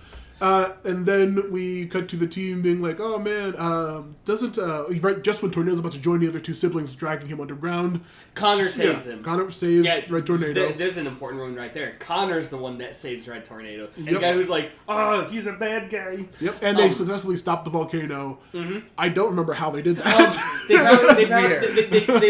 vented the pressure. They like depressurized it by Artemis shooting like 3 pressure points, and then Red Tornado like sucking out all like that smoke and stuff. Very I just reminiscent thought, from like, the. it seemed like he just kind of put it up into the air. I'm like, isn't that the That's whole problem? that's the point that a volcano's ash would like destroy the planet by He was just above the covering it. stratosphere, so we're safe. I was just saying. I guess put it all in space. Yeah, he must have done that, like just create like a straight up wind tunnel. Probably, Which yeah. I don't know. Can you create a vacuum through the atmosphere? Also, is that going to cause more issues? Hey man, don't try putting your science into a. Don't put logic into How logical dare you. situations. The and- fact he's actually able to create red wind. Yeah, he must have red wind somehow. I thought it was true, him yeah. spinning, or who knows. Also, we got out there and fight when like Kid Flash has that weird spin doctor line. I was like, is that a reference to the band? Right, yes, or seriously. spin doctor, an actual term. I think it's like a PR term for people who like spin stuff, but it's still very bizarre. Could be. But then after that, we get the crew with Red Tornado down in Morrow's lab, and just fixing it up a little bit, and they're like, but why? Why did you want to join the team? I mean, you could have easily went with the Justice League. Yeah. And then we find out that apparently the entire time since the attack on the base, Red Tornado was undercover trying to figure out what Morrow was doing with his two siblings. Yeah, nice save, Red Tornado. I was like, wow. I was like, was that the kids? And then, like, just like to your point earlier, why the hell wouldn't the League have gone after him? I'm like, did he communicate that to the League somehow and they're just not telling the Young Justice crew? And that's why they weren't really going after him. But, like, shit got really far out of hand before he could have even contacted they were seriously. literally... I mean, if they didn't do what they did to that volcano, even though he was dead, Volcano would have won. Yeah, I mean, Volcano the would've- whole Volcano humanity's done. 1, Earth 0. Also, but I'm pretty sure with all the number There of would be 2 destroyed dimensions. Yeah, I know. Well, but, yeah, right. Done with the Earths, I'm sorry. They Joker have gas Earths. one. Yeah. But I'm curious, like, yeah, but regarding that, I'm certain, like, this is always the problem with, like, one of my things I love about DC is how powerful every single person is, but how, like, OP that makes everything. If a volcano exploding, if the Young Justice team was able to stop it, I'm certain, like, any number of the other heroes could have did something to stop it. Like, there's a ton of magic people who can literally But no almost one do was anything. there. I know, no one was there. So it could have gotten Yeah. far more out of hand, but I'm still, like, between Naboo and between Zatanna and between, like, Blue Demon and a number of other hugely powerful magic people, they probably could have handled it, I guess, if they were, like an hour or two later. But, like, that was an insane distance that plane got dude, before Tornado it contacted was. the team. Now we're making a lot of assumptions. Of And course, I yeah, we're gonna reach a they're ton. screwed at that point. Yeah, they're probably Oh, split yeah. up. Who knows? And even if they did get the ash out, there's still millions upon millions of people. Yeah, that just- would have been killed in that time. But also, we'll see how much the team can actually handle in the next episode. But like, we see that we see the elderly Teomaro in a hospital with that weird mutton chop man helping him. Would you say Stick? I think his name was Stick. I'm not We'll certain. just call him Stick for now. Whatever Red Volcano said, I'm not Yeah. sure. But like, and we see we see Red Tornado saying, "I'm gonna help him, even though he's dying, and even though he's a horrible evil asshole. I'm gonna still Right. protect him." Even though he's He old." was evil, but I'm his son. Therefore, it's the human thing to do. Yep, and then we see Zatanna and the team like, "Hey, do you think your dad's gonna let us join?" And he's like, "I'm never gonna let my daughter join this team. How dare they take her?" I like Unless it. I'm grounded for life. Yeah, it's like, yeah, unless I'm grounded for life. She is grounded for life. Yeah. Oh, and then, of course, he's like mockingly saying what. I just love that because I just like when an old, strong character just gets pissed off. Yeah, it was especially really especially one that's Italian. or whatever they are. I think His name's Giovanni. Is it Giovanni? Yeah, Yeah. he had a vaguely Spanish-sounding accent. I wasn't sure. Italian stereotypes are making me a sad. But after that little outburst of being grounded for life and never joining the team, that's where the episode ends. That ends on that funny note, but like, yeah, Zatanna's never gonna join the team. Like, cut to a couple. Yeah, sure. Yeah, I know. Like, appreciate Oh, that. yeah. But yeah, that was a pretty. Oh, it's probably the weakest episode in this batch, probably. Agreed. Yeah. Agreed. It was weak. It was, like you said, Ed, it was very Age of Ultron. It was everything was forced. Everything was just happened without a kind of logical conclusion or reason behind it. Yeah. Mm-hmm. And again, the villain, he had cool design and everything. Cool but powers. Cool powers. It just kind of fizzled though. It just which, by the way, we did mention that you know he's dead for sure because you saw his hand sticking up and then just like blew into Thanos ash. dusted away. Yeah. So I guess he's done for. I don't think he comes back up. I Honestly, don't think he does either. But I think anyway. the coolest was Mr. Twister from like the second or third episode of the series was cooler design. I think. Oh yeah, dude, he was a lot cooler. Now give Mr. Twister, make him have the powers of earth and lava, give him a new name. He would have been a lot better than Yeah, Red they Volcano. could have brought back Mr. Twister. But yeah, Teomaro is an alright villain. I just like him again because of the 52 comic, one of my favorite comics of all time, because he helps Dr. Savannah and Dr. Ivo create another monster society of monsters. He does a ton of cool stuff. Teomaro's a really cool character and a lot of stuff. I'm glad they actually showed like him old and actually showed progression of time. That's one of the good things about this episode. They showed the progression of time for the heroes and stuff, and like there was like Red Torpedo was like in the probably near the 20s, and then like all the way Firebrand and old Jay Garrick, and then going up to the Justice Society and all those people who influenced people way later. It's like Actually, that was one of my favorite things about this episode, albeit a weak episode, was all that lore stuff. Yeah. And, of course, that's in the first episode you see Torpedo and Inferno. They're nameless. It takes a few episodes before we actually put a name to them. Yeah. And, just the fact that all of that was like Morrow's master plan, and for all of that to fail out and stuff, it was just fascinating to learn that whole backstory. It's very cool. Very cool backstory. This show has a lot of good lore.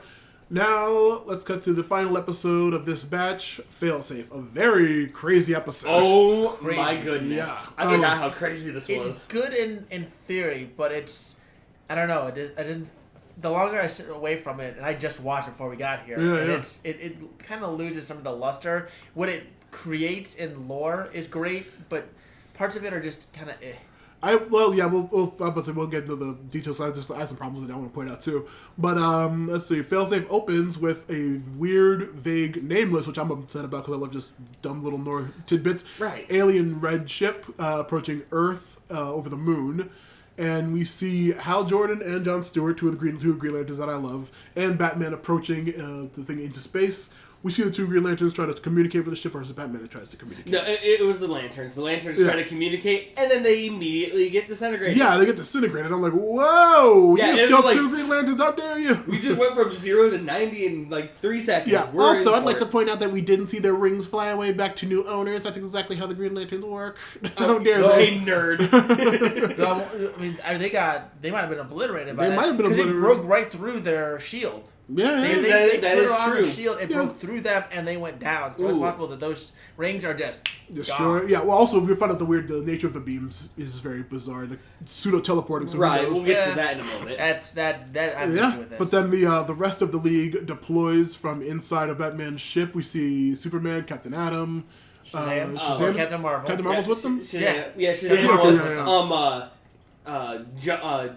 John Jones. John is there. Yeah. I never that's remember very what his important. last name is. John so Jones. Jones, thank you. Yeah. I always forget that. I always call him Martian Manhunter. Yeah, we see them all pop out, and they all fly at the thing, and they're all also immediately disintegrated, like, with no resistance. I'm The like, only one even who's not Superman? Like, what the heck? Yeah, I'm like, that was like Like it's a Super Smash Brothers beam or something. Yeah, seriously. Taking out everybody. And the one that takes the longest is, of course, Batman, who's just trying to fly away, and then boom. Yeah, his ship gets disintegrated. got, and I was like, whoa. And all this time, Red Tornado and the Young Justice crew were watching this happen, apparently. Yeah, I thought it was like a recording afterwards, something like that. I'm not sure. Could have been, I don't know. But then immediately after we cut to them watching this, that's when Zatara calls in Red Tornado and is like, hey, we need you. Yeah, we need to go. We need to deal with this. Like, okay, well, Young Justice team, you need to, if something happens and if we fail, it's up to you to save the Earth. And then they both go, and that's when the intro hits, of course. Mm-hmm.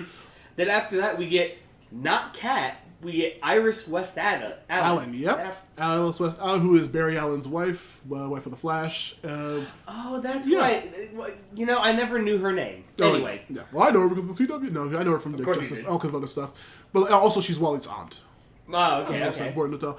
But yeah, we see her in... I don't think they ever named the... They were Metropolis? No. It's Flash's city. I really should know the city because they say it all the time on the show. You should know the city. I know. I feel terrible. Yeah, come on. It's literally, they say it all the time. Central City?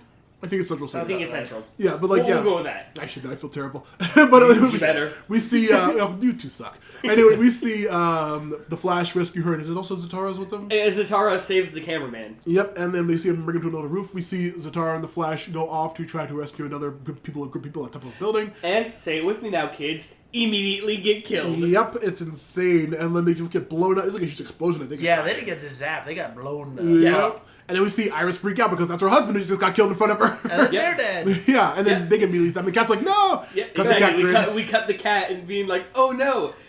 That was kind of funny in its terribleness because she was just like, "What? No!" and pointed as if they's right there. Yeah, No, you're not there. As put it in post monitors right there in front of her, like inner vision, like Yeah, melted. and then she's like, "We're having technical difficulties." It's like, "Oh no, we all know what just happened." Yeah, they but did. you still have to have a sense of professionalism, even though Kinda you go know out the you just window saw when- people murdered in front of you. Cat Grin's a crazy person. Who cares? You just saw superheroes get murdered on live TV, apparently. Yeah, live Not television. the last one. We see a couple of other people get zapped after that. Right, yeah, and even Cat's just like, we're gonna go live to this place, and then everyone dies, and it's an ongoing thing. Yeah. This is not freaking Shaun of the Dead where the cameramen are dealing with these slow zombies. It's like, you need to remove the head or destroy the brain. It's like, no, this is happening hardcore aggressive. This is not a slow burn thing. Oh yeah, it's insanely bad. You are okay to freak out on the air if you're being attacked by aliens we see this aggressively and watching multiple people die. Yeah, multiple superhuman people who are incredibly strong just getting zapped. Like Wonder Woman gets taken out immediately. I was like, whoa.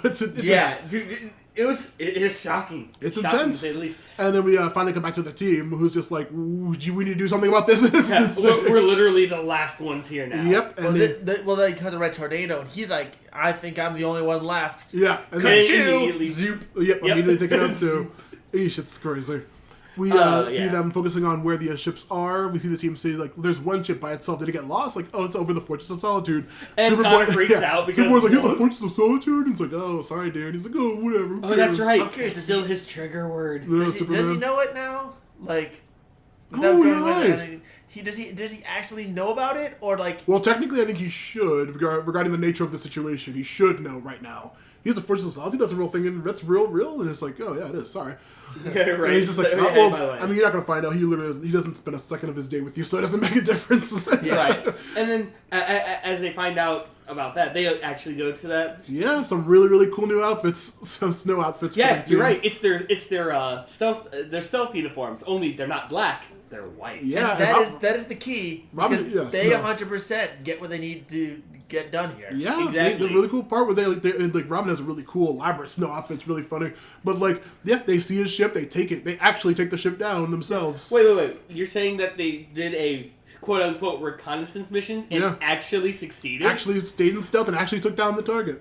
And But- they confronted the target, not the target confronted them. Yep, Right. exactly. They And ambushed it and they actually got it done. They took out the lasers. They took out the main laser and then they took out a wing of it. And like at that point, they managed to take off the top laser, but it shoots like a tiny bit of it, shoots Wolf and takes him off. And then like Connor, He jumps and Yeah, Wolf yeah. saves Yeah, Connor saves because he would have Connor. been hit. yeah. Well, I'm about to say something about like what's the nature of Wolf in this situation, but we'll figure that out. Yeah, well, we'll figure that There's out like, later, I there's like guess. stuff to talk about, but like but yeah, we see him say he's like Connor being vaguely dismissive of Wolf's safety. We can't do anything right now. Yeah, we can't do anything about it right now. Come on, let's go. Yeah, very just, to quote the other words of the day, very nonchalant about it. Yeah, very nonchalant. Well, who knows? Anyway, immediately we see. Chalant. Yeah, this episode, that's the main thing. But then we see the team continue to try taking it out. We see two more ships arrive at Yep, this point. 2 more ships arrive as While they're trying to take out the main laser and put it on top of their ship. of the bioship. Yep, and then as everyone's running to the bioship, McGann's like, Artemis, you better hurry. Artemis like, I got this. Takes down one of them, and then immediately gets disintegrated. Yep, and Zoop. Yeah, it gets zooped, and we see McGann freak out like Artemis. Cut to commercial break, and then we come back to commercial break, and we see everyone's freaking out. They start losing their minds over this. Wally goes insane when he sees Artemis get zapped by the beam and taken. It's crazy. Yeah, seriously. Yeah, let's say it seems like it keeps cutting to like huge world swaths of destruction all over the world. These ships just taking out huge monuments. It's just absolutely crazy. And then, of course, after they all get into the bioship, they're like, okay, so what are we going to do? Aqualad's like, we're literally the only ones. Yeah. We're not going to Mount Justice. We're going to the Hall of Justice. The But classic then they cut Super to Friends. the White House. Yeah, was it the White House? Yeah, it That was was the the White White House, House. actually. Okay, as the Hall of Justice, I guess the Hall of Justice is in Washington D.C. I think that was established in the first episode. Maybe. Yeah, I think it was. I don't Sounds remember. about right. Yeah, these rando soldiers that they cut to are actually a group of more huge DC nerd lore cameos that I'll have to point out now. The first they see is a weird, stereotypical military general man. That is General Eiling, a.k.a. the General. He was the character. He's a villain. Huge, weird Hulk-like villain. You've seen him in Justice League Unlimited, voiced by J.K. Simmons. Oh, snap. Yeah, he was that huge, big giant. That was the General. That's right. I do remember that. Hey, go to the General and save some time. Yeah, if you want to go to him, they go to him. This episode brought to you by the General. That's a joke. Yeah, that rando blonde soldier is Magog, the hero or sometimes villain from DC Comics, a magic guy who's really important. Okay. And then there was a major Superman stuff. And then the guy with the helmet who barely has any lines, they say his name later. He is a detective that's often in Batgirl comics that helps her. Okay. Yeah, all those randos are somebody important. They're like, hey, look, it's Superman, even though it's obviously Superboy. They misname him, and he's Think like, 100 times. Yeah, it's Yeah, like, like, so I'm many not times. Superman. Thank Hey, you, Superman. I'm not Superman. Oh, you Superman. Oh, whatever. Oh, Superman, you're so silly. It's crazy. They go into the Hall of Justice, and under some rubble, they find a knocked out Jon Jones. Yeah, Very which, bizarre. There's a big thing right there. Yeah. Everyone's getting disintegrated, and yet they find Jon Jones. Jon Jones is perfectly fine, and this is when Wally. Perfectly fine? We get a nice little "Hello, Wally." It's obvious. It's exactly like the Zeta beams. It's like what the teleporting people, which is like what I was thinking from the beginning of the episode. I was like, why would the Green Lanterns get taken out by a death beam like that? Why would Superman be taken out by a death beam like that? The same time and speed of a human? Like, that doesn't make any sense at all. I was like, just going through my head the entire time, like, that really doesn't make any sense. Well, how could that happen? It's like, yeah, they're teleporting somehow. And I was like, oh, I guess that makes sense, because, like, that one mutant who can teleport that's not Nightcrawler, that, like, the black dude with dreads, the cowboy hat, like, and, like, you see a skeleton before he leaves and when he comes back. You see a skeleton. Right. I was like, oh, they're teleporting. It's weird, but... And, like, well, I do this, and I'm like, oh, that makes sense. And then outside, we see the ship get hit, and... McGann's actively like hurt, and she's like, that didn't feel like teleportation. And like, oh, shut up, come on, let's go. Let's go. And by the way, That Zeta thing was really odd though, because it was like how did they not figure that out sooner? And then it creates an inconsistency later on. Right. Also, they weren't aware of like how it's happening. But yeah, I was going to say, Jon Jones also doesn't have his memory. Correct. That's a very important thing. He doesn't know how he got back to Earth. He says, "I have something to tell you, but I'm not sure." It's very weird. It is. So they have the brilliant idea. Okay, we can't stay here because we're getting under attack. We're going to use the Zeta tubes to get us back to Mount Justice, and then we'll go from there. Hey, can you override so we can all teleport? Sean's like, yeah, but I have to do it one at a time. Yep, and we see them begin going through. They take the guy, and that's when we find out that weird helmet guy's name is somebody who's imported DC. Well, they do also say, like, because Aqualad's like, get the soldiers through first, and the general's like, no, you guys are more important than us. Yeah. Grumble, grumble. Yeah, I'm a generic general. I'm the general, damn it. So they start going through. I'm Dan Rabbit. Yeah, and then we see, but this one we see, Aqualad get taken by the beam. He gets hit by each of the as they're Zeta tubing him, a lot of people, the general, all the soldiers, most of the soldiers except for that one. Yeah. And right before Aqualad gets, what was it? Zooped. Yeah, zooped by the Zeta beam. This episode brought to you by Zoop. Yeah, I love Zoop. It's like soup but better. It's a soup place. Anyway, and that's when Aqualad's like, they need you more. Throws Martian Manhunter in, and then gets zooped. Gets zooped and dead like everybody else. It's really crazy. Yep. Well, no, he gets teleported, right? Oh, yeah, just teleported. That's all it is. Yep. Totally teleported. He totally Zeta tubed. This is when they teleportation. Yeah, this is when they begin to try to. This is our longest episode yet. This is when we try to figure out like what's the plan of attack. They're going to go after the large mothership we saw landing earlier in the episode, which we didn't really mention. Where is that mothership at? Where was it? Was it Washington? No, it was Smallville. Smallville. Yeah. Wow, what a weird coincidence. Right? Why did it land there? Who knows? No, where did it come from? Where did it go? Shut up. Don't even finish that sentence. Where did it come from? Anyway, after we go, they see the plan, trying to deduce a plan. Robin says, Superboy, you need to distract it while we enter the base. And McGann is just like, no. Yeah. He's just, he's just using you so you can get killed. Aqualad wouldn't do that. And Robin's just like, he was the leader, he would have sacrificed himself, and now we don't have a leader. Yep. Yeah, he did that already. Yeah, it's crazy. And of course... I like that Robin kind of takes charge like instantly. He's like, okay, this is serious. Aqualad's gone, so I'm going to take charge because I am the second in, Mm-hmm. He's also he's also number one in the Zeta list. Like it's like Robin, B1, Robin. It's like everyone's numbers because down the Batman's list. not biased or anything. anything. Of course not. But we see Flash still like, don't worry, man. The worst thing that'll happen is he'll get zapped and teleported, and like everyone else, we'll just go rescue them in the ship. Yeah, that's the worst thing that'll happen. Yeah, Flash is still just like, come on, man, it's all cool. Show.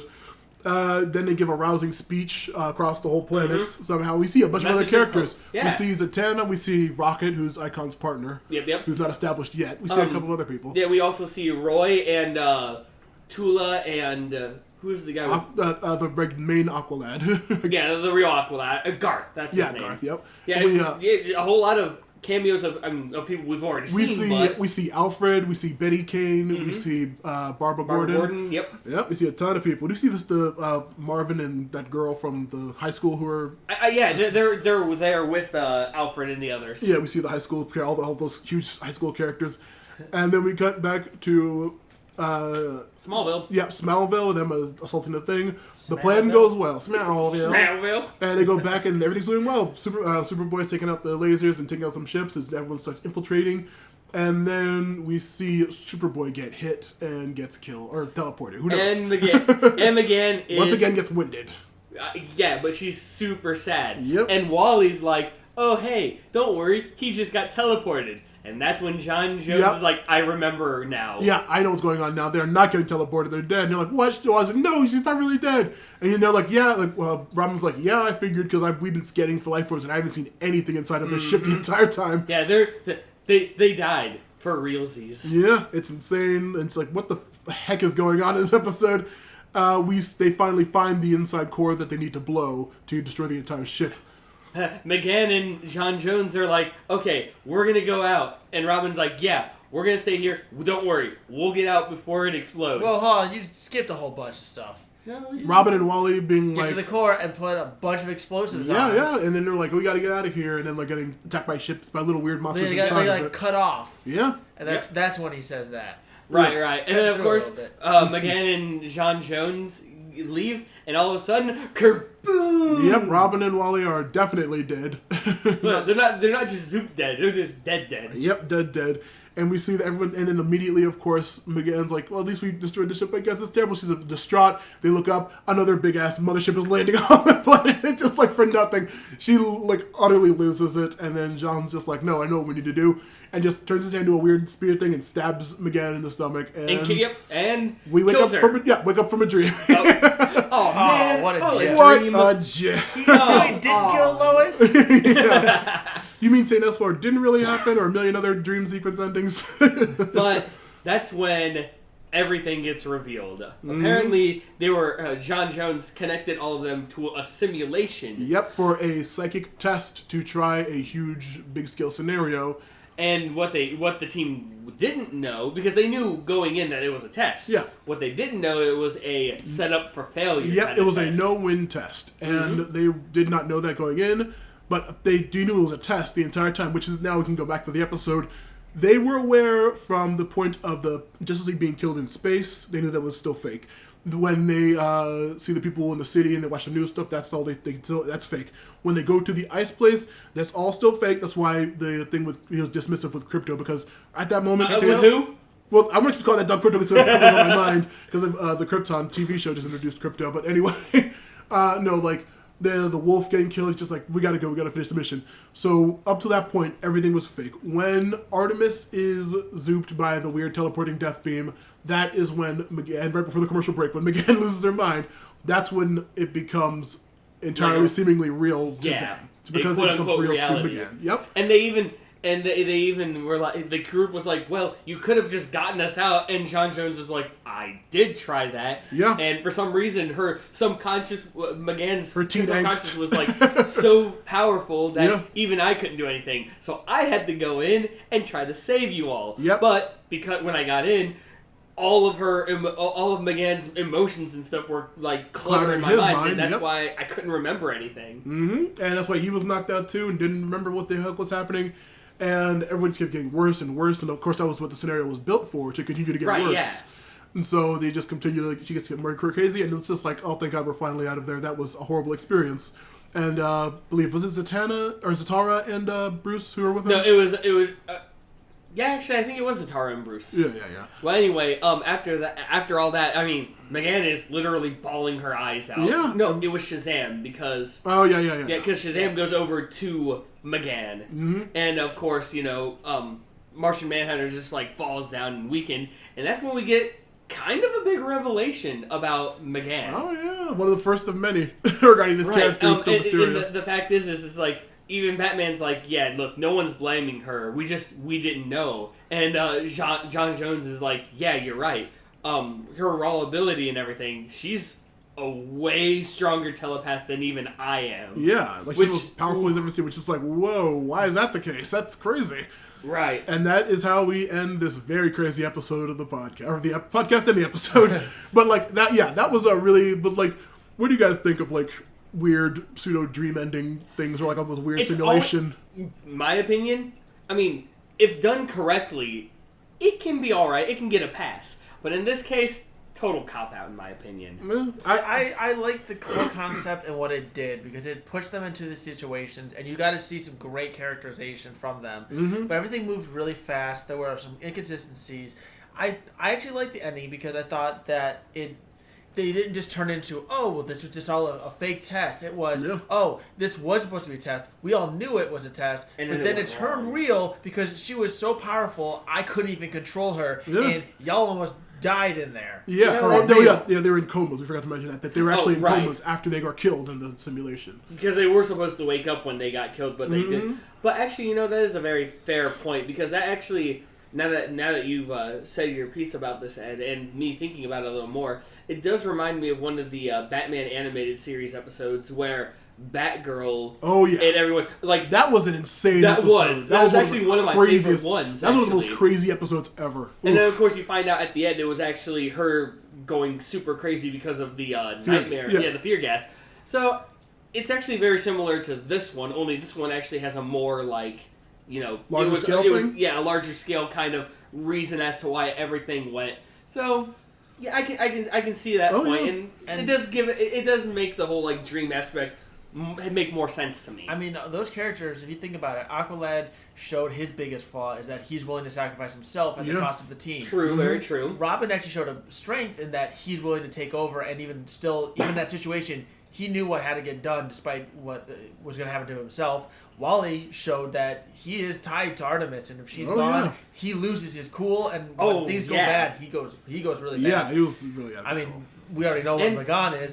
Connor was interesting though. He didn't really get one way or the other. But he didn't really get. I don't know. I think he was good. He was more calm than he usually is, because when things go bad, he usually goes into like that fit of rage. Yeah. Also, a couple of good Superman jabs regarding him. Besides not knowing the fortress, being referred to as Superman constantly, and being pissed about it. You know, that was this little like. So little in this case, I think this was more of a strength for Connor because he was more calm and he didn't get like super angry even when he was legitimately called Superman. So, but yeah, it was a very bizarre episode. Yeah, I like these episodes. You can always kind of tell just if you're like a savvy show watcher. Whenever they kill super prominent people or even like main cast people in a show that doesn't typically do that, and like in the middle of the season and like on a random episode in the middle, it's like, okay, well, this is obviously not real. Like as soon as the 2 Green Lanterns were killed, I was just like, back in the day when this was on TV and aired, I was just like, okay, this isn't real. This is some kind of weird situation, some kind of dream or something like that. And then they continue to compound that and kill more and more main people. I'm like, all right, whatever's happening right now isn't really. I'm trying to figure out what's going on, as opposed to like what's.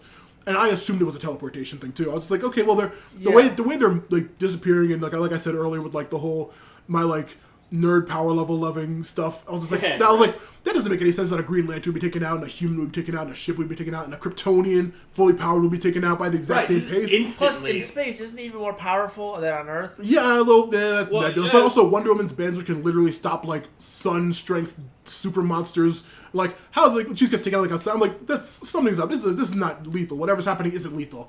And I was just like, yeah, it was a very cool episode. That's one of the issues when they said it's like, oh, it is the same radiation as the teleportation stuff. It's like, well, why would you throw that in there? Yeah, how's that? But if it's not actually that, that was a weird decision. Unless that's gonna play in later on, where that radiation is just as dangerous as it is. Yeah, that would make sense. Does that mean then? If that radiation is the same as disintegration, that basically what they're doing they're not teleporting, they're literally being destroyed and then reborn. Oh, let's not get into the whole beaming up science, right? Yeah, I know. There's a reason doctors never wanted to be beamed on the ships in Star Trek. Oh yeah, and only doctors like no, thank you, no, thank you. But it was a very, very, very interesting episode. Very bizarre, and it had you thinking the whole episode what was the real situation. Mm-hmm. That was a good note to end on. Oh yeah. All right, that's it for the podcast, episode 7. 7. Yeah. Yep. Yeah. All right, so we're going to continue next week with, 17 through 21? Yes. Yeah, okay. Well, no, 17 through 20. 220, okay. Yeah, through 20. All right, yeah, we'll continue next week with those. I hope you enjoyed the episode. It's our longest one yet, I think.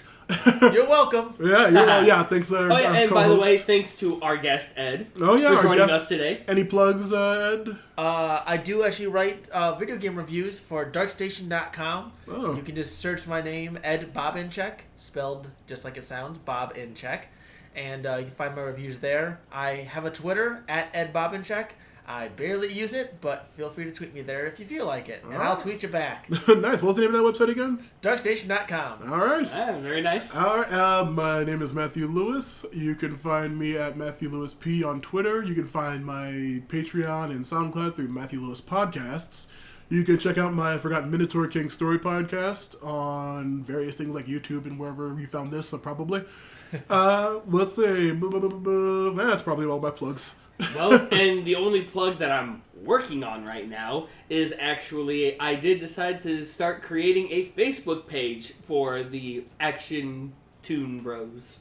All right. Hopefully that'll be up by the time this episode airs. Hopefully it will. But other than that, I mean, I'll explain in maybe a later episode or something as to what I'm trying to build with this Facebook page. But until then, I'm still plugless. Yeah, there you go. All right, guys. We're going out for next week. See you guys later. Yep, keep it sleazy. Damn you. Stole my line again. Keep it sleazy. I'll smell you later. There you go.